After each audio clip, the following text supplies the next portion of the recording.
Chers amis philosophes, bonjour, bienvenue dans cette série de podcasts Les clés de la philosophie. Je m'appelle Jérôme Ravenet et je partage avec vous des conseils et une réflexion sur les clés utiles pour entrer en philosophie à travers les exercices académiques de la philosophie, la dissertation et l'explication de textes autour des auteurs du programme officiel des examens et concours du secondaire et du supérieur. Chers amis auditeurs, bonjour. Nous nous retrouvons aujourd'hui pour une fiche de révision sur le bonheur. Et je commencerai par l'étymologie du mot bonheur. Heure, H-E-U-R, sans E à la fin. Ce n'est pas au temps qu'il est fait référence. En ancien français, heure, que nous écrivons H-E-U-R, c'est un mot du XIIIe siècle qui se prononçait our, heure, avec des intonations, des inflexions certainement différentes selon les régions de France, mais enfin, c'est un mot qui vient du latin, qui est une contraction d'un mot latin, augurium, qui signifiait présage, sort, fortune, chance. Donc, cette étymologie est intéressante parce qu'elle nous dit que le bonheur, au fond, selon l'étymologie, est une affaire de chance.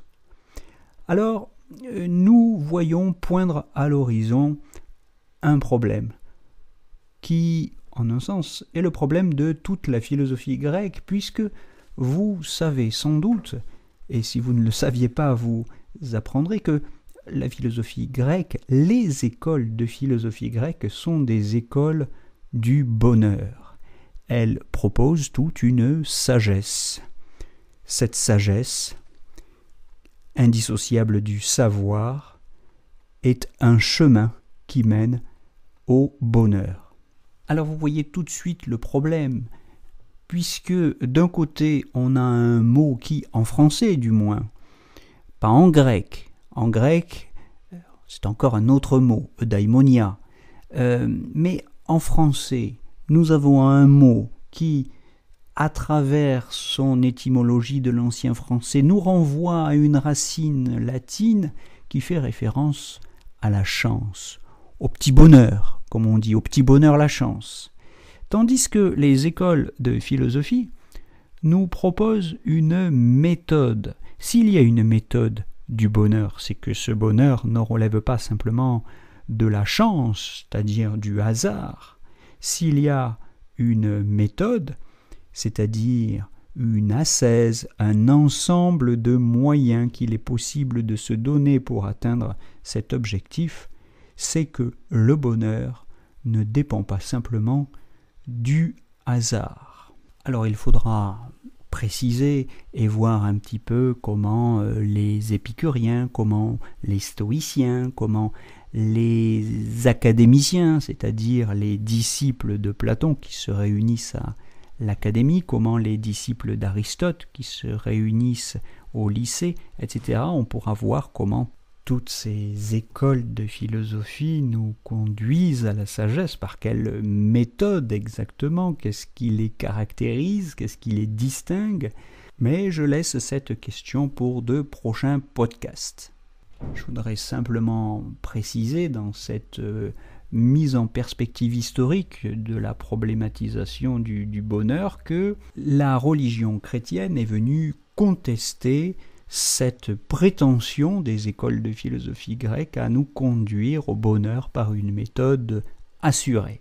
Voilà, je pense par exemple à saint Augustin dans ses nombreux écrits contre Pélage au 5e siècle après Jésus-Christ, Pélage étant typiquement, quoique chrétien, un héritier de cette sagesse grecque, de cette idée grecque selon laquelle nous pouvons faire nous-mêmes notre bonheur. Nous sommes nous-mêmes les artisans de notre propre bonheur.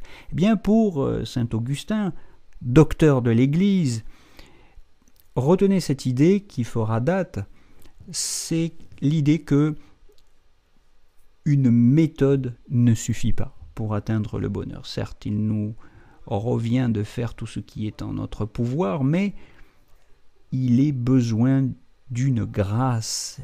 Qu'est-ce que la grâce? C'est le concours, l'intervention extraordinaire de Dieu dans notre vie. Sans cette grâce, nous ne pouvons pas accomplir véritablement notre destin et atteindre ce bonheur auquel les chrétiens donnent le nom de salut. Vous trouverez cette idée chez Pascal dans ses entretiens avec M. de Sacy, lorsqu'il critique par exemple les prétentions et l'orgueil de la méthode stoïcienne, c'est-à-dire lorsqu'il critique en chrétien, en apologiste de la religion, l'idée selon laquelle nous pourrions nous passer de cette grâce divine. Ce qui nous ramène en quelque sorte à l'étymologie, je dirais, de l'ancien français et du latin, selon laquelle il y a l'étymologie du bonheur, selon laquelle il y a quelque chose qui nous échappe dans ce bonheur. Ce qui nous échappe, effectivement, c'est la grâce, puisque nul ne saurait prétendre contraindre Dieu à exercer sa grâce, à nous faire grâce. Voilà, à travers cette problématisation, nous voyons trois conceptions du bonheur se différencier progressivement. D'abord, celle dont nous sommes partis, d'un point de vue étymologique, le bonheur comme fortune, chance. Ensuite, l'idée d'un bonheur, réalisation efficace des moyens que l'on a choisi de se donner. Et enfin, la notion tout à fait essentiel aux religions monothéistes et au christianisme en particulier, le bonheur comme effet d'une grâce, d'une intervention surnaturelle de Dieu. Voilà pour cette problématisation et ce début de définition. C'est modeste, mais vous voyez des pistes de réflexion différentes se dessiner à l'horizon. Et je vous retrouve la semaine prochaine pour préciser ces définitions du bonheur et nous engager un petit peu plus avant dans les argumentaires qui les justifient. Je vous souhaite une belle journée et je vous donne rendez-vous la semaine prochaine. À très bientôt.